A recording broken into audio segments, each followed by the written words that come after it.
sabi niya, Mi, ang ganda ng lotion, ang bango pa, tapos glass skin ka talaga. Yes, Mima, ganito to itsura nito, diba, sa video, pero hindi ganito to sa personal. Iba ko, basta ang ganda nito sa personal, Mima, hindi ko alam bakit sa video nag-iiba eh. Para siyang umiitim tingnan, so nakikita niyo ako, hindi yung ganyan, Mima, bas ko sa video, pero tinan mo ko yung taban siya, talagang shiny, shimmering, splendid. Pero basta ang ganda nito sa personal, talagang bet na bet ko siya. Dahil nga kasi yan dito sa ating Miss Chung Serum Lotion. Partner nyo sa black soap ha. Wala na kasi akong black soap nasa kotse na iwan ko diba nag-less-layasa ng person. Yung Miss Chung Intense Whitening Soap natin, basta itandem nyo yung dalawa, tapos mag-antay kayo ng 2 weeks pag hindi naging ganito yung balat nyo. Basta maganda ito sa personal, hindi ko lang bakit ganda rito.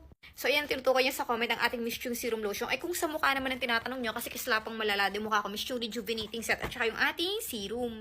Meron tayong glass skin serum, ito yung mukha, tapos yung isa naman serum lotion, yun naman yung sa katawan. Ayan o, glass skin malala. So ayan, tutulog na ako. Ano yun? Tutulog na kami yung basa pala yung yung lotion.